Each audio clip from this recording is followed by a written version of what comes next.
మీరు ఇప్పటి వరకు అవధానికి ఉండాల్సినటువంటి సాంకేతిక పరిజ్ఞానం గురించి తెలుసుకున్నారు.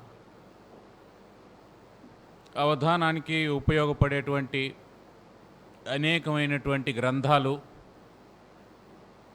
ముఖ్యంగా మన జోబులో ఒక గ్రంథాలయం ఉండాలి అనంటే ఈ సైట్ల గురించి మనకు తెలిసి ఉండాలి. గురుకులు, archive.com లాంటివన్నీ మనం వాడుతూనే ఉంటాం. ఒక్కొక్క దాంట్లో ఒక చిన్న లింక్ మనం ఓపెన్ చేసుకున్నామంటే 3500 పుస్తకాలు, వేదాంగాలు, పురాణాలు, కావ్యాలు, వ్యాఖ్యానాలతో సహా మనకు అందుబాటులోకి వచ్చేస్తాయి. అటువంటి అంశాలను గూర్చి శ్రీమాన్ నల్లాన్ చక్రవర్తుల సాహిత్ గారు మనకు వివరంగా తెలియజేశారు. మీరు వాటినన్నిటినీ ఆ లింకులన్నీ సేవ్ చేసి పెట్టుకొని, కొండొకచో డౌన్లోడ్ చేసి పెట్టుకొని, ముఖ్యమైనటువంటి పుస్తకాలు అంటే పాఠాలు చెప్పేటప్పుడు రెఫరెన్స్ బుక్స్ చెప్తూ ఉంటారు.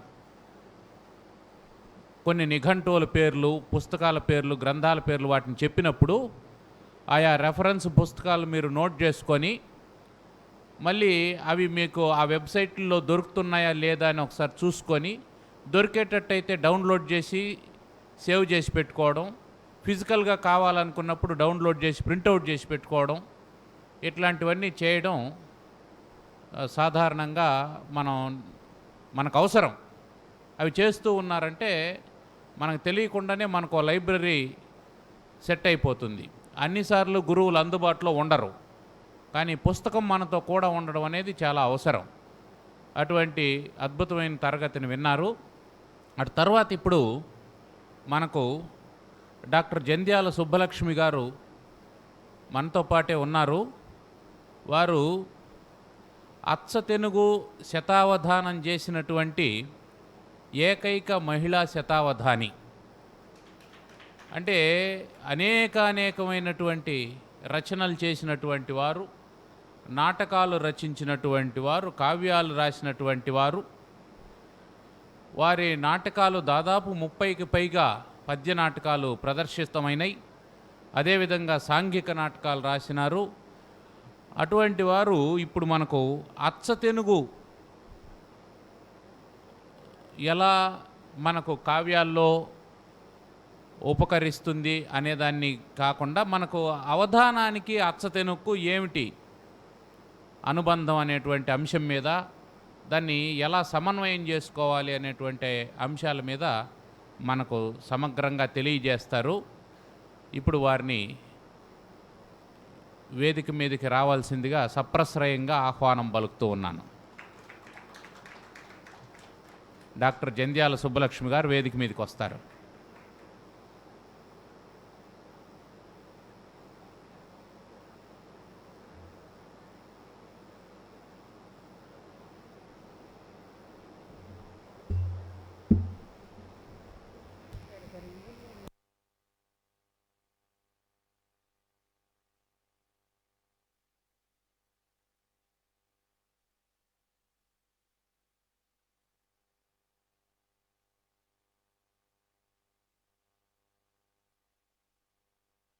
సరికి అన్నమ్మకురాలాగా మాట్లాడిస్తాను.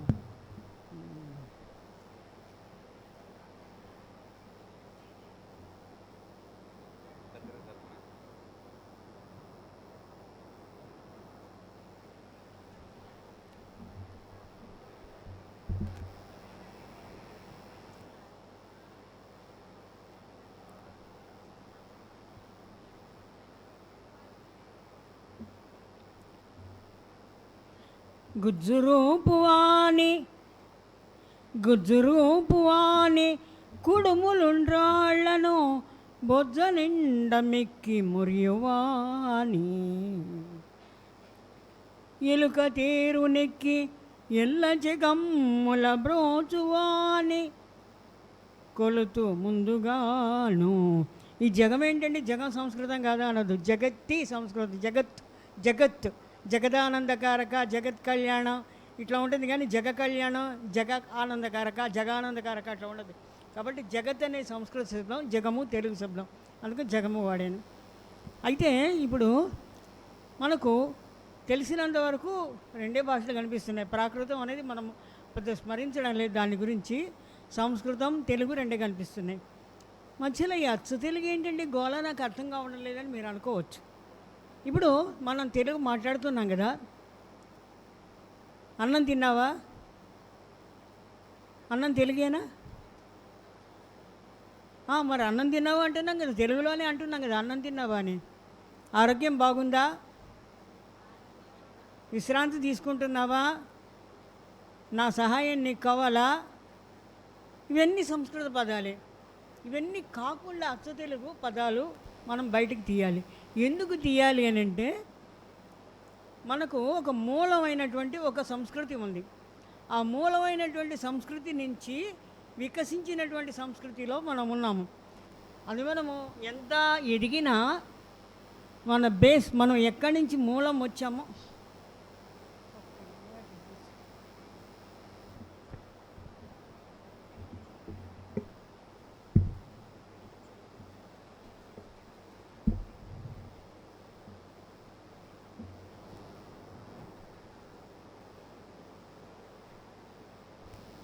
మూలమైనటువంటి సంస్కృతిని మనం మర్చిపోకూడదు.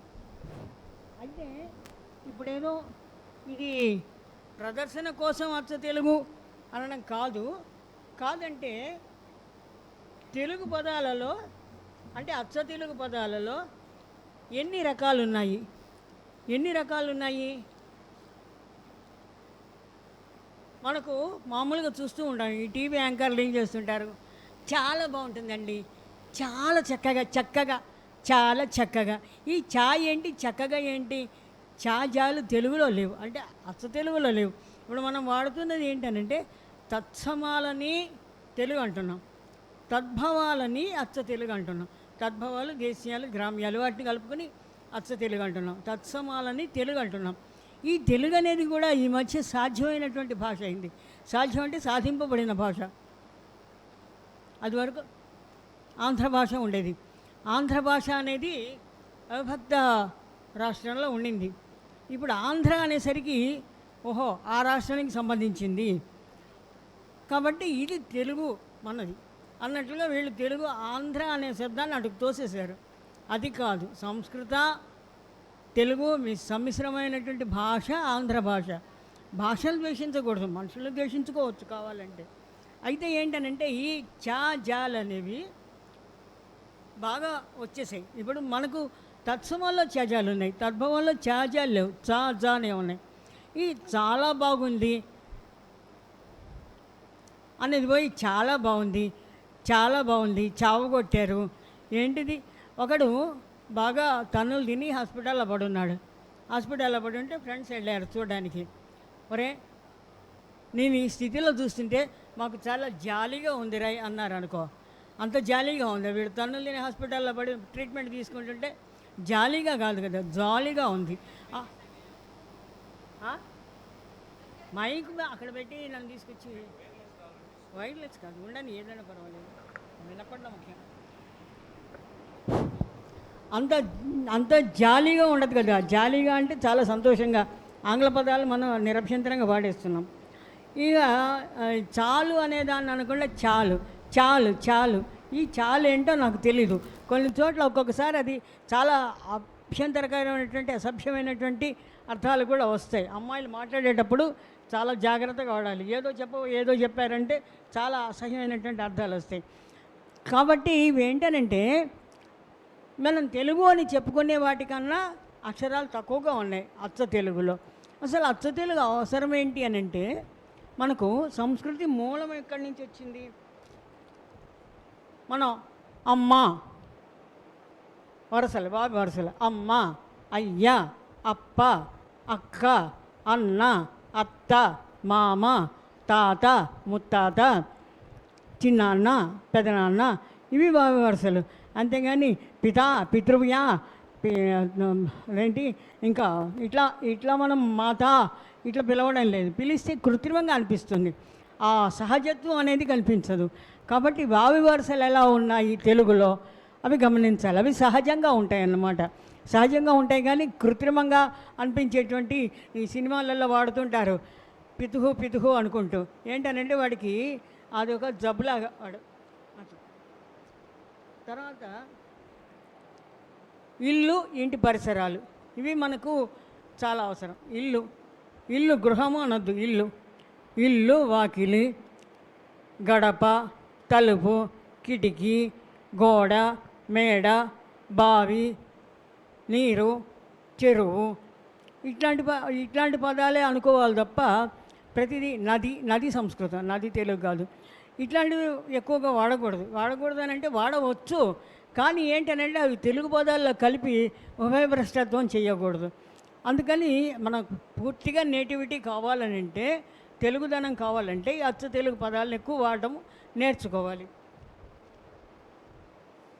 సరే, ఇక గృహోపకరణాలు పొయ్యి, గిన్నె, దివ్వె, నిప్పు, నీరు ఇవన్నీ కూడాను గృహంలో ఉపయోగించేటువంటివన్నీ పరికరాలన్నీ కూడా తెలుగులోనే ఉంటాయి. ఇంకా బయటికి వెళ్ళామంటే భావాలు, మనోభావాలు, నవ్వు, ఏడుపు ఇలాగే ఉంటాయి తప్ప భావాలు హాసము, దుఃఖము ఇట్లా ఉండకూడదు. ఇంకా ఇవి కూడాను చాలా నేచురల్గా సహజంగా ఉండాలి. తర్వాత వృద్ధులు, పనిముట్లు. వృద్ధులు అంటే వడ్రంగి, వాడికి ఏమేం కావాలి, ఉలి, సుత్తి, ఇవన్నీ రంపము ఇలాంటివన్నీ కావాలి. అలాగే కుమ్మరి, వాడికి చక్రం అంటే మళ్ళీ సంస్కృతం అయిపోతుంది, సారే ఇట్లాంటివి కావాలి. అలాగే సాలె వాడికి మగ్గము, పడుగు, పేక. పడుగు అంటే నిలువుగా నేసేవి, పేక అంటే అడ్డంగా నేసేటువంటి దారం పోగులు. ఇవన్నీ వాళ్ళ వృత్తులకు సంబంధించిన పదాలు కూడా వాళ్ళు గుర్తుపెట్టుకోవాలి. ఇప్పుడేమైందంటే ప్రతి వాళ్ళు ఒక చోట ఏదైనా ఒక ప్రమాదం జరిగింది అనుకోండి, ప్రమాదం జరిగితే టీవీ కవరేజ్కి వెళ్తారు కెమెరా బుజ్జాన్ని వేసుకొని. ఏం జరిగిందంటే ఏమోనండి, మార్నింగ్ 5 o'clock నేను మార్నింగ్ వాక్ వెళ్తున్నానండి, సడన్గా చూస్తే ఇతను రోడ్డు పక్కన పడున్నాడు. దాన్ని చూసి ఏం చేయాలో కన్ఫ్యూజ్ అయిపోయి వెంటనే నేను మీకు ఫోన్ కొట్టాను, మీరు వచ్చారు. తర్వాత వాళ్ళ రిలేటివ్స్కి కూడా చెప్పానండి, ఆయన మిస్సెస్ ఇప్పుడు ఫోన్ తీసింది, ఆయన బ్రదర్స్ సిస్టర్స్ కూడా ఆన్ ద వే ఉన్నారు. ఇది వీళ్ళు ఇచ్చే ఇంటర్వ్యూ. ఇది ఎంతనంటే పోనీ వీళ్ళేమన్నా చదువుకుని ఎంఏ పిహెచ్డీ ఇలాంటి కాదు, సాధారణమైనటువంటి మనుషులు, సాధారణమైనటువంటి వృత్తుల్లో ఉండేవాళ్ళు కూడా ఇంతగా అడిక్ట్ అయిపోయినారు. మన తెలుగు పట్టిన దౌర్భాగ్యం ఏంటంటే ఒకప్పుడు సంస్కృతానికి దాస్యం చేసింది, ఇప్పుడు ఆంగ్ల భాషకు దాస్యం చేస్తోంది. తెలుగు తన ఉనికిని మర్చిపోతుందేమో అన్న ఉద్దేశంతో ఈ అచ్చ తెలుగు పదాలు బయటికి తీయాలని చేసినటువంటి ప్రయత్నము ఇది మీకు ఉపయోగకరంగా ఉంటుంది. ఎందుకంటే మన మూలం ఇది కాబట్టి. తర్వాత చెట్లు, వేప చెట్టు, చింత చెట్టు, కుంకుడు చెట్టు, మామిడి చెట్టు అంటాం, కానీ ఆమ్ర వృక్షము, నింబ వృక్షము ఇలా అనం కదా. మామూలు సాధారణమైనటువంటి మీ పెరట్లో ఏం చెట్లు ఉన్నాయంటే వేప చెట్లు ఉన్నాయంటాం, మర్రి చెట్టు అంటే మర్రి చెట్టు అంటాం, కానీ అంతేగాని వేరే సంస్కృత పదాలు వాడం కదా మనము. కాబట్టి ఈ నేటివిటీని ప్రతిబింబించడానికి పూలు పండ్లు, పూలు పండ్లు కూడా తెలుగులోనే ఎక్కువగా చెప్పగలగాలి. ఇవన్నీ ఇట్లా ఉంటే జంతువులు, పక్షులు. జంతువులు మేక, గొర్రె, ఆవు, గేదె, కొన్ని చోట్ల ఎనుము అని కూడా అంటారు, దూడ, ఇవన్నీ జంతువుల్లో రకాలు. అలాగే పక్షులు కాకి, కొంగ, చిలుక, ఇవన్నీ కూడా పక్షుల రకాలు. ఇవి చెప్పుకుంటూ పోతే ఎన్నైనా ఉంటాయి. అక్కడక్కడ కొంచెం స్థాళిపులాగా న్యాయంలో టచ్ చేసి వదిలిపెడుతుంది. తర్వాత నిత్యావసర వస్తువులు, బియ్యం, పప్పు, ఉప్పు, నూనె, కూరగాయలు, ఇవన్నీ నిత్యావసర వస్తువులు. తర్వాత ఆహార పదార్థాలు, పప్పు, పులుసు, చారు, పెరుగు, మజ్జిగ, ఇవన్నీ ఆహార పదార్థాలు. అలాగే తిండి, మనం తినేది లడ్డు అంటే మనకు ఏంటనంటే పిండి వంటలు, లడ్డు, గారె, వడ, అంతేగాని ఇంకా వేరే రకాలైనటువంటి పదాలు మనం ఉపయోగించాం. లేదంటే బాగా చక్కగా ఇంగ్లీష్లో పాడేస్తున్నారు. అంటే ఇప్పుడు ఎందుకు ఎప్పుడు తెలుగు మాట్లాడకపోతే వచ్చిన నష్టం ఏంటి అని అంటే చీర కట్టుకోకపోతే వచ్చే నష్టం ఏంటి? గౌన్ వేసుకు తిరగొచ్చు కదా, అది మన సంస్కృతి కాదు. ఎందుకంటే సంప్రదాయ దుస్తుల్లో రమ్మని అంటున్నారు అందరూ, అంతేగాని గౌన్ వేసుకురండి, బొట్టు చెరిపేసుకురండి. మొన్న ఒక చోట ఇదే వాదం అయింది. ఒక ఆయన, ఇప్పుడు ఇది చెప్పొచ్చో తెలీదో కానీ, ఒక ఆయన వేరే మతం ఆయన, పాపం ఆయన వినాయక నిమజ్జనం గురించి చాలా బాగా చెప్పాడు. అయ్యా, వినాయక నిమజ్జనం చేసుకోండి, చక్కగా చేసుకోండి, మీరు ఉత్సవం చేసుకోండి. ఆ వినాయకుడి ప్రతిమలో పెట్టేటువంటి ఈ ఫ్రేమ్లు ఉన్నాయి కదా, అవి మెటల్తో ఉంటాయి. అవి షాక్ కొట్టి మీరు మిమ్మల్ని నమ్ముకున్న వాళ్ళకి దుఃఖం తెప్పించకండి, జాగ్రత్తగా చేసుకోండి. అతడు చూడండి, ఆ పైన నుంచి బురదలో దూకుతున్నాడు. అక్కడ రాళ్ళు ఉన్నాయో గాజు పెంకులు ఉన్నాయో ఏమైందో తెలియదు. వాడు ప్రాణంతో ఉంటాడా లేకపోతే ఏదైనా పరిస్థితులు ఇంటికి వెళ్తాడో తెలియదు. ఇలా మాట్లాడితే నాకు చాలా ముచ్చటేసింది. క్రిస్టియన్ ఆయన అయ్యండి కూడా ఆయన చక్కగా వినాయక నిమజ్జనం గురించి చక్కగా మాట్లాడితే నేను ఆయనకు ఫోన్ చేసి చాలా బాగా మాట్లాడారండి మీరు. కొంతమంది పనిగట్టుకుని వైదిక మత ఉద్ధరణ అని అంటే క్రిస్టియానిటీని తిట్టిపోయడం అనుకుంటున్నారు. అది కాదు.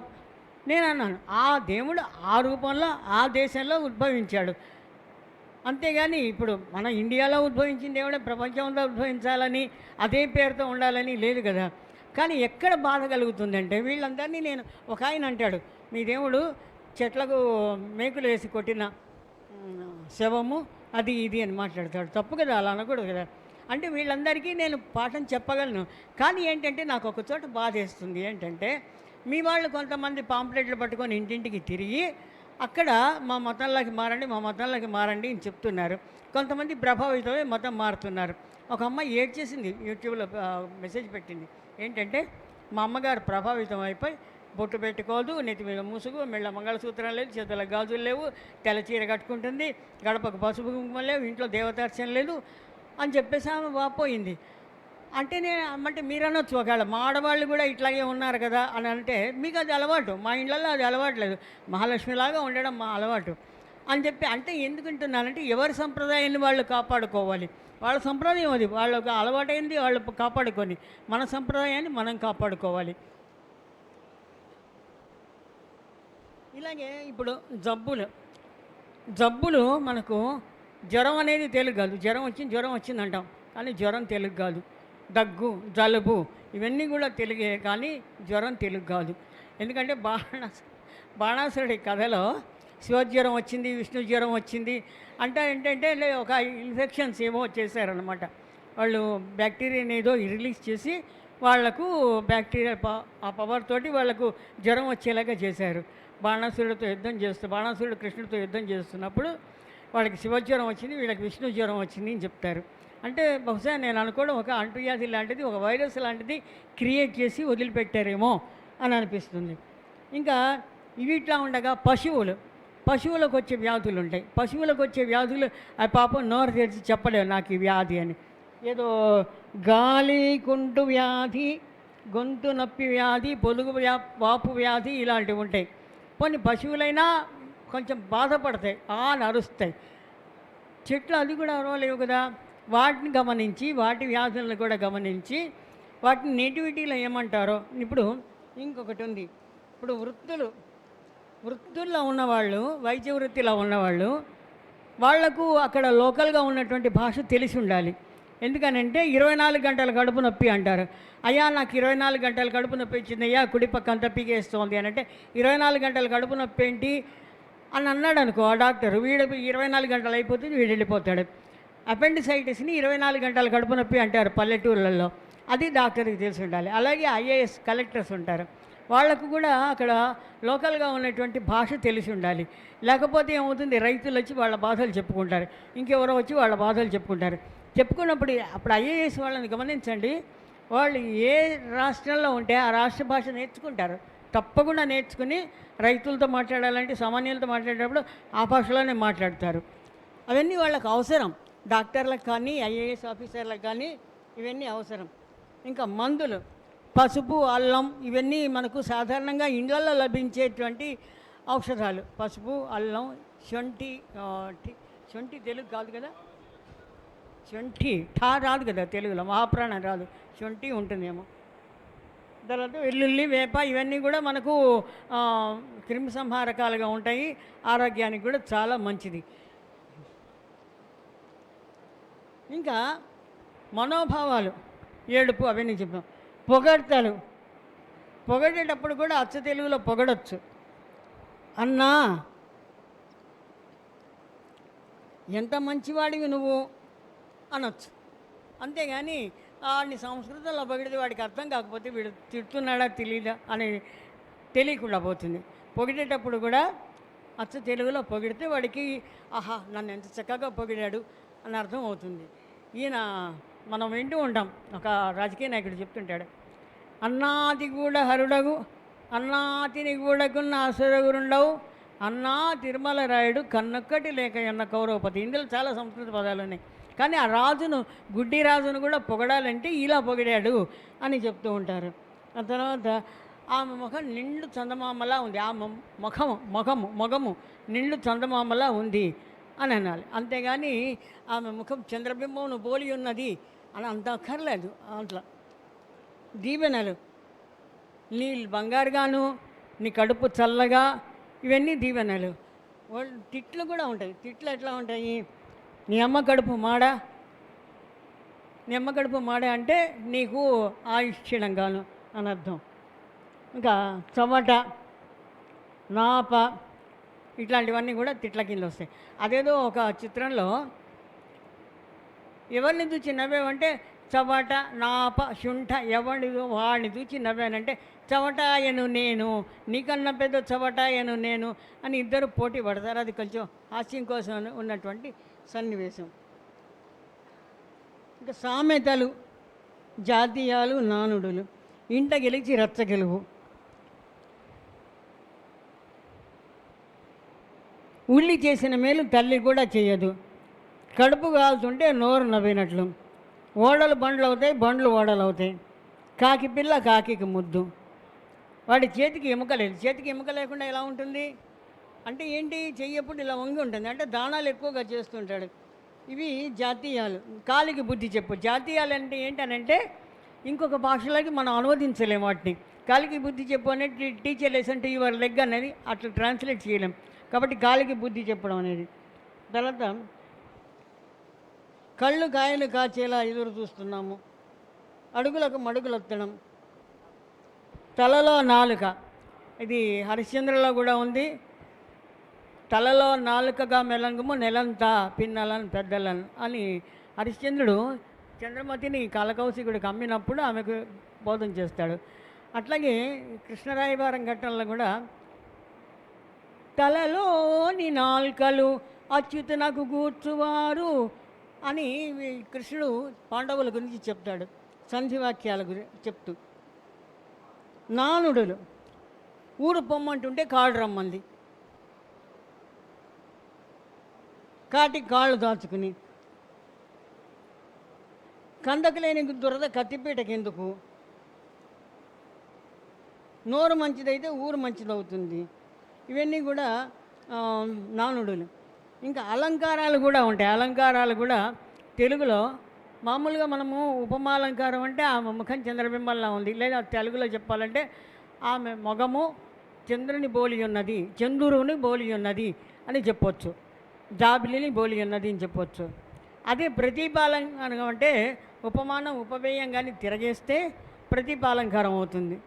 ఏంటంటే ఆమె ముఖము ఆమె మొగము జాబిలి వలె ఉన్నది అనకుండా జాబిలి ఆమె మొగము వలె ఉన్నది అని. దీన్ని మనము సరదాగా మొన్న ఇంట్లో బట్టలన్నీ పడేసి పాత సామాన్ల వాడికి ఒక కంచం కొన్నావు కదా, అది నీ మొహల్లా ఉంది.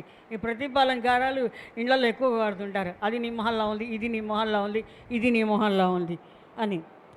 ఇట్లాగే అతిశయోక్తి. వాడి ఇల్లంతా ఎక్కడ చూసినా బంగారే. ఎందుకు అవుతుంది? ఇల్లంతా ఎక్కడ చూసినా బంగారే అంటే అంత ఐశ్వర్యవంతుడు అని చెప్పడం అన్నమాట.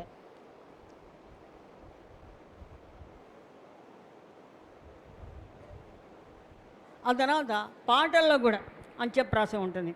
జుమ్మంది నాదం సయ్యంది పాదం తను ఊగింది వేళ చెలరేగింది ఒక రాసలీల.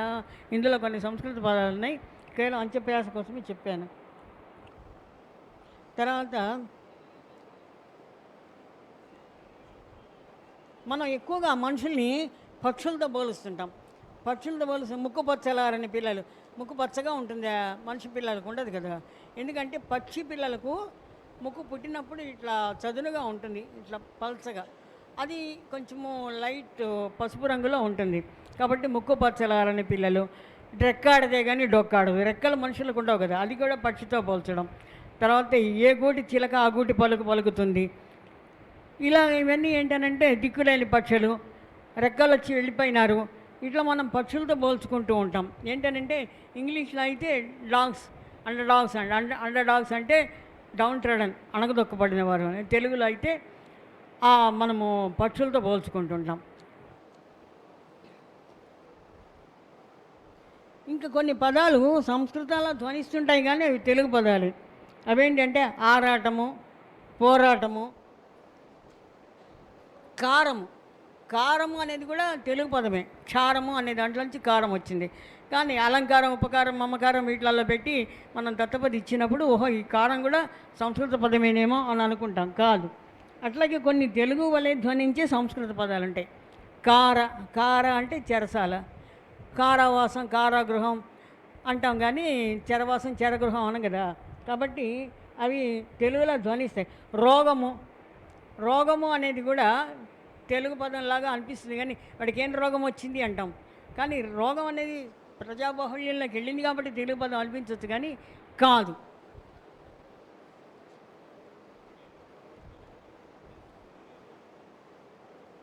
ఇంకా ఇక్కడ పద్యాల్లో గణాల కోసం దేవతల పేర్లకు పర్యాయ పదాలు తెలుగులో చెప్పుకోవాలి. ఎప్పుడు గణం అవసరమైనప్పుడు. అచ్చ తెలుగు ఉపయోగం ఇక్కడ వస్తుంది. ఏంటనంటే ఒక పదం ఉంది విజయ విలాసంలో, చక్కెర వింటి రాజు నెక చెక్కమ్మలాడగజాలు ఎక్కుడు చక్కదనంబు గలుగు నెరసాహసము గుమరుండు మొక్కగా అక్కున చేర్చి మేనిమిరి అవదల మూర్కొని చొక్కుతుండే తానెక్కిన వేడుక నిక్కు చెవి నీలని నిక్కు వజీరుడయ్యాడని. నిక్కు చెవి నీలడు, నిక్కు చెవి అంటే ఉచ్చైశ్రవం, నిక్కు చెవి నీలడు అంటే పైకి లేచినటువంటి చెవులు గల, నీలడు అంటే గుర్రం, ఉచ్చైశ్రవం అనుకుంటే నిక్కు చెవి నీలని నిక్కు. ఎందుకంటే అక్కడ గణాలు సరిపెట్టడం కోసం ఈ అచ్చ తెలుగు పదాలు వాడుకున్నారు. ఇలాగే మనకు దేవతల పేర్లు, ముక్కంటి అంటాం శివుణ్ణి. తర్వాత పార్వతిని గట్టు రేణి పట్టి అని కూడా అంటాం. అలాగే లక్ష్మిని పాల్కడలి కూతురు అనొచ్చు. తర్వాత విష్ణువును గద్దెనెక్కిన వేలుపు అనొచ్చు. గద్ద తత్తడి రౌతు అని కూడా అనొచ్చు. అనకు అందులో రహస్యం సినిమాలో మన్మధుడిని వర్ణిస్తూ చిలుక తత్తడి రౌత ఎందుకి హుంకారింత, చిలుక తత్తడి రౌత. చిలుక తత్తడి అంటే వాహనం అనమాట, తత్తడి రౌతు అని అంటే దాని మీద ఎక్కి తిరిగేవాడు. తర్వాత ఇంచు విలుకాడు అని అంటే మన్మధుడు. మహోదరుడు శ్రీకృష్ణ విజయంలో మహోదరుడు హాయి అంచు 2 అక్షరముల బలికి ఇంచు వినుక అని సంధించినావు ఏదో చెప్తాడు. అట్లా ఇంచు వెలికాడు అనే పదం ఇక్కడ మామూలుగా ఏం చేస్తున్నారంటే రాక్షసులకి, ఆటవికులకి అచ్చ తెలుగు పదాలు కొండదేవర, దండాలయ్య ఇట్లాంటివన్నీ రాక్షసులకి, తర్వాత జానపదులకి, ఆటవికులకి వాడుతుంటాడు. తర్వాత మనకు వేమన పద్యాల్లో చాలా వరకు సంస్కృత పదాలు ఉన్నా కూడా తెలుగు పదాలు పాదాలే ఉంటాయి. ఉప్పు కప్పు రంబు ఒక్క పోలిక నుండు చూడ రుచుల జాడవేరు అంతవరకు అచ్చమైన తెలుగు. తర్వాత ఆ పైన 2 పదాలు వేరే ఉన్నాయి. తర్వాత ఈ పాండవోద్యోగ విజయాల్లో కూడా ఒక్కొక్కసారి అందం కోసం అచ్చ తెలుగు పదాలు పెట్టడం అవుతుంది.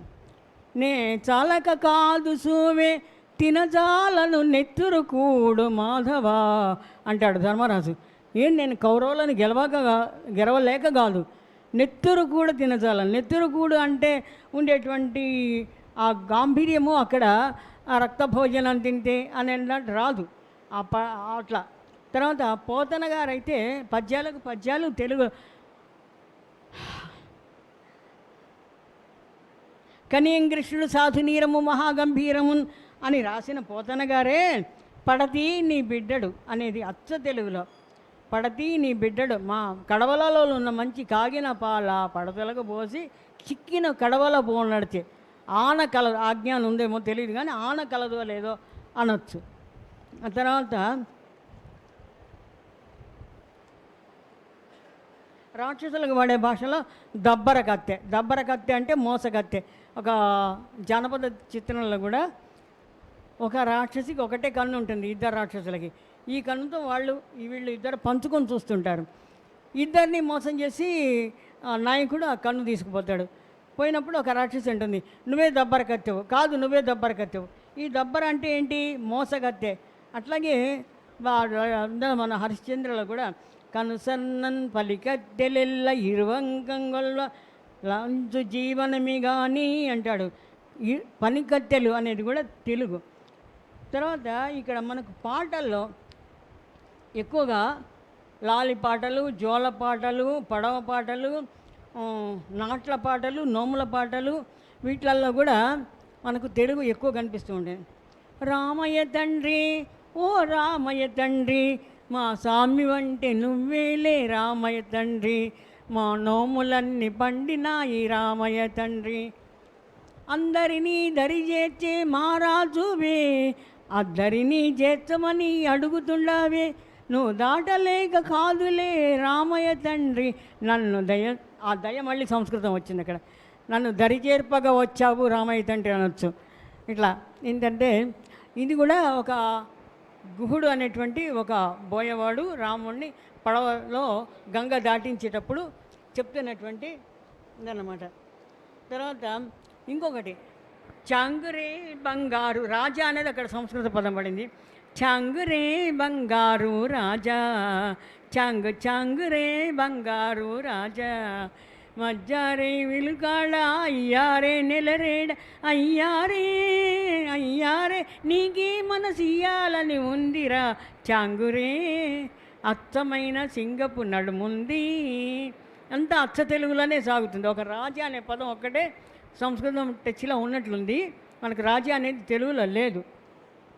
అలాగే ఈ పాటల్లో కూడా నాలోన ఊగి నీలోన తూగే చూడ చక్కని ఊయలొక్కటి ఉయ్యాలా జంపాలా, నింగి చందమామకు నేల కలువ భామకు కలిపింది ముడివేసి ఉయ్యాల అనే ఒక పాట. అది ఏంటనంటే ఈ తెలుగు భాష ఉన్నప్పుడు వేరే పదాలు వాడుకుని తెలుగు భాషలో ఉన్నటువంటి స్వారస్యాన్ని, అందాన్ని చెడగొట్టడం దేనికి అనేది. రెండోది, మనకు సంస్కృతంలో ఒక్కొక్కసారి ఎక్కడైనా ఎత్తిప్రాసల దగ్గర కానీ గణాల కోసం కానీ సంస్కృత పదాలు దొరకనప్పుడు సంస్కృతంలో ఏంటనంటే సమాసాలు వేయడం సులభం. ఏంటనంటే అటతని కాంచి భూమి శ్రీలంబర్ చింబి సరస్సర చరీ పడల ముహర్ముహ నడవంగ విశ్వనస్ఫుట నటక నాలుకూల పరిపుల్ల కలాప కలాపి జాలమున్ కడక జరత్ కరేణు కరకంపిత సాలము శిశశైలమును. ఎక్కువ సంస్కృత సమాసాలు పొడుగ్గా ఉన్నాయి. ఒకచోట అయితే ఇక్కడ పండగ వచ్చే విజయాల్లో ఈ హార్మోనిక్స్ తిక్కబడి పడిపోయి పోరికి సిద్ధమై అడుగబోయేడు వారము కాన వారు మా దారికి రాకపోవుట విదారిత కౌరవ కంఠ రక్త ధారా రమణీయ రక్తిమ మరాళ కరాళ పృథాకుమార సేవారతి వీగి ఉన్న అంతవరకు చెప్పకుండా పృథాకుమార ఆ అని సంబోధన. వీళ్ళు అంటే హార్మోనిస్ట్ 5వ క్లాసు నేర్చుకునే వాళ్ళు 3వ క్లాసు. అందుకని ఎక్కడ బ్రేక్స్ ఇవ్వాలో కూడా తెలియకుండా అట్లాంటప్పుడు ఏం చేస్తాయంటే ఈ తెలుగు పదాలు మనల్ని ఆదుకుంటాయి. ఎక్కడికక్కడ చిన్న చిన్న పదాలు వేసుకొని అందంగా మనము పద్యాన్ని మలుచుకోవచ్చు. అందుకని చాలా సౌలభ్యమైనటువంటి విషయం అన్నమాట. ఇంకా దేవతలకు పేర్లు పెట్టినప్పుడు చెప్పాం. లక్ష్మికి లచ్చి అనొచ్చు, కడలి రాకు చూలి అనొచ్చు, సరస్వతికి పలుకులమ్మ అనొచ్చు, పార్వతికి గట్టు రాపట్టి అనొచ్చు, విష్ణువుకు లచ్చి మగడు అనొచ్చు, బ్రహ్మకు నలువ బొమ్మ తమ్మి చూలి ఇలాంటి పదాలు వాడచ్చు, శివుడికి నెలతాలపు అనే పదం ఇట్లా వాడచ్చు. ఇట్లా వాడితే ఏమవుతుందంటే మనకు చిన్న చిన్న అలతి పదాలతో పద్యాన్ని అల్లుకోవడం చాలా సులభంగా ఉంటుంది. కాబట్టి ఏంటనంటే మనము మర్చిపోతున్నటువంటి తెలుగును పైకి తీసుకొచ్చి దాన్ని చక్కగా మన భాష, మన సంస్కృతి, మనము కల్తీ లేనటువంటి తెలుగు, కల్తీ లేనటువంటి అంటే సంస్కృత ప్రాకృత భాషా ప్రభావాలు, ఆంగ్ల భాషా ప్రభావాలు కూడా పడకున్నటువంటి ఉన్నటువంటి తెలుగును పైకి తీసుకొచ్చి దాన్ని మనం కానీ ఉపయోగించుకుంటే చాలా చక్కని అందమైనటువంటి పద్యాలు వస్తాయి. అలాగని అచ్చ తెలుగులోనే పద్యాలు చెప్పేసి బుర్రబద్దలు కొట్టుకోమని చెప్పట్లా. ఎప్పుడైనా అవసరమైనప్పుడు ఆ తెలుగు పదాలు వాడుకుంటే అలతిగా చాలా అందంగా భాషా సంస్కృతాలకి వికాసంగా ఉంటుంది. మనము మర్చిపోతున్నటువంటి సంస్కృతి మనం పైకి తీసుకొచ్చిన వాళ్ళం అవుతాము. ఇది నేను చెప్పదలుచుకున్న విషయము. ధన్యవాదములు.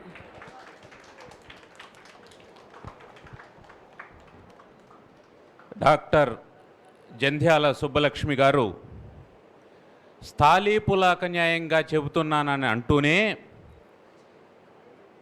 వావి వరుసలు, ఇల్లు వాకిలి మొదలైనటువంటి వాటితో మొదలుపెట్టి గృహోపకరణాలు, మనోభావాలు, వృత్తులు, పనిముట్లు, చెట్లు, జంతువులు, వాటి తెలుగులో ఉన్నటువంటి పేర్లు, ఆహార పదార్థాలు, అసలు మన తిట్లు పొగడ్తల్లో ఉన్నటువంటి అచ్చతెనుగు వ్యవహారాలు, వీటన్నింటినీ మనకు తెలియజేస్తూనే చాలా చక్కగా అసలు మనం గుర్తించాల్సినటువంటి విషయం ఏంటంటే వారు స్థాళీపులాకంగా మనకు ఒక మాట చెప్పారు. మనం వ్యవహారంలో అలంకారాలు ఎలా వాడతాము అని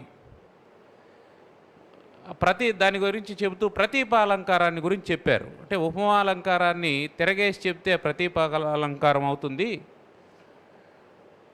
నీ మొహంలా ఉంది అని చెప్పి అనడం ప్రతీప అలంకారం అవుతుంది అని చెప్పి అన్నారు. అంటే ఇదంతా మనం గమనించినప్పుడు మనకు అర్థమయ్యేటువంటి విషయం ఏమిటంటే అసలు మానవుని వ్యవహారంలోనే అనేకమైనటువంటి అలంకారాలు, భాషా వ్యవహారాలు, రహస్యాలన్నీ ఉన్నాయి అని తెలుస్తుంది. నిజానికి భాష మీద పరిశోధన చేసేటువంటి విద్యార్థులకు ఒక అత్యద్భుతమైనటువంటి దారిభత్యం లాంటి తరగతిని వారు ఈరోజు అందించారు. ఈ కోణంలో నుంచి పరిశోధక దృష్టితో చూసినప్పుడు అసలు వ్యవహారంలో ఉన్నటువంటి అలంకార శాస్త్రం ఏమిటి, వ్యవహారంలో ఉన్నటువంటి భాషాశాస్త్రం ఏమిటి, ఎలా పదాలు తయారవుతున్నాయి అనేటువంటివి కూడా చెప్పారు. తర్వాత వారు చెప్పినటువంటి ఇంకో ముఖ్యమైనటువంటి విషయం ఏమిటంటే ఈ భాషను మనం పద్యంలోకి ఎలా అనువర్తింపజేసుకోవాలి అనేటువంటి విషయాన్ని చాలా చక్కగా తయారు చేశారు, మనకు తెలియజేశారు. ఎందుకు మనం దేవతల పేర్లు అవన్నీ చెప్పాల్సి వచ్చినప్పుడు అచ్చ తెలుగులో చెబితే ఏమేం చెప్పచ్చు అనేటువంటి దాన్ని అవి స్థాళీపులాకంగానే చెప్పినా వారు ఇంకొక సూచన కూడా చేశారు. ఏమిటంటే మనకు అనేకమైనటువంటి కావ్యాలలో వారు విజయ విలాసం మొదలుకొని చాలా కావ్యాల్లో ఉండేటువంటి విషయాలను ప్రస్తావన చేస్తూ, అంతేకాకుండా తిరుపతి వెంకట కవులు రాసినటువంటి పాండవోద్యోగ విజయాల్లో తినజాలను నెత్తుటికూడు మాధవ అనేటువంటి దాన్ని తీసుకొని అది రక్తభోజనం అంటే ఆ టెంపో రాదు, ఆ భావం సమగ్రంగా వ్యక్తం కాదు అనేటువంటి మాట చెప్పారు. అంటే దీని అర్థం ఏంటంటే మన జాతీయాలు, మన నుడికారాలు ఇవి మాత్రమే మన యొక్క అస్తిత్వాన్ని సమగ్రంగా తెలియజేయగలవు అనేటువంటి విషయాన్ని వారు తెలియజేశారు. అంతేకాకుండా వారు సినిమా సాహిత్యంలో ఉన్నటువంటి కొన్ని పాటలను కూడా ఉట్టంకిస్తూ అందులో ఉన్నటువంటి తెలుగు వైభవాన్ని కూడా వారు చక్కగా మనందరికీ తెలియజేశారు.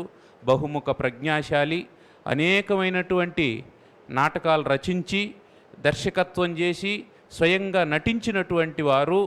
అంతేకాకుండా ఇంకో ముఖ్యమైనటువంటి విషయం చెప్పాలి, ఇవన్నీ చెప్తున్నారు కాబట్టి వారు ఏమైనా మనం డాక్టర్ జంధ్యాల సుబ్బలక్ష్మి గారు అనగానే తెలుగులో పిహెచ్డి చేసినారేమో అని భ్రమకులోనే అవకాశం ఉంది. వాస్తవానికి వారు వృత్తిరీత్యా విద్యుత్ శాఖలో ఇంజనీర్గా పనిచేసినటువంటి వారు.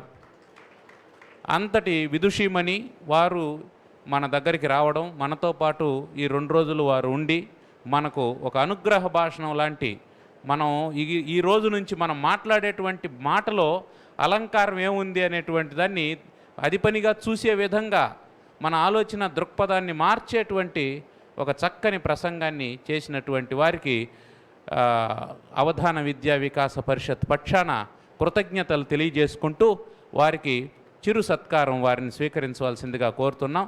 సత్కారం చేయడానికి అవధాన విద్యా వికాస పరిషత్తు కోశాధికారి అయినటువంటి వాసుదేవరావు గారిని వేదిక మీదకి రావాల్సిందిగా కోరుతూ ఈ ఛాత్రావధానినిగా ఉన్నటువంటి అడ్డగూరి ఉమాదేవి గారు వారికి సన్మానం చేస్తారు. దయతో ఈ సన్మానాన్ని స్వీకరించాల్సిందిగా డాక్టర్ జంధ్యాల సుబ్బలక్ష్మి గారిని వేడుకుంటూ ఉన్నాం. ధన్యవాదాలు మేడం. మీరు అద్భుతమైనటువంటి ప్రసంగం ద్వారా మాకు ఉత్తేజాన్ని కలుగజేశారు, మా దృష్టి కోణాన్ని మార్చారు. అచ్చతెనుగు అంటే భయపడేటువంటి వాళ్ళకి అదేం భయపడాల్సినటువంటి అవసరం లేదు, మన వ్యవహారమే అచ్చతెనుగు అనేటువంటి విషయాన్ని తెలియజేశారు. వారికి ధన్యవాదాలు తెలియజేస్తూ ఇప్పుడు ఈ సెషన్ ఇంతటితో ముగిసింది. ఆ తర్వాత మనం వెంటనే ఈరోజు అష్టావధాని గట్టెడి విశ్వంత్ హైదరాబాద్ కేంద్రీయ విశ్వవిద్యాలయంలో మల్లారెడ్డి గారు రచించినటువంటి షట్చక్రవర్తి చరిత్ర మీద పరిశోధన చేస్తూ ఉన్నటువంటి విద్యార్థి.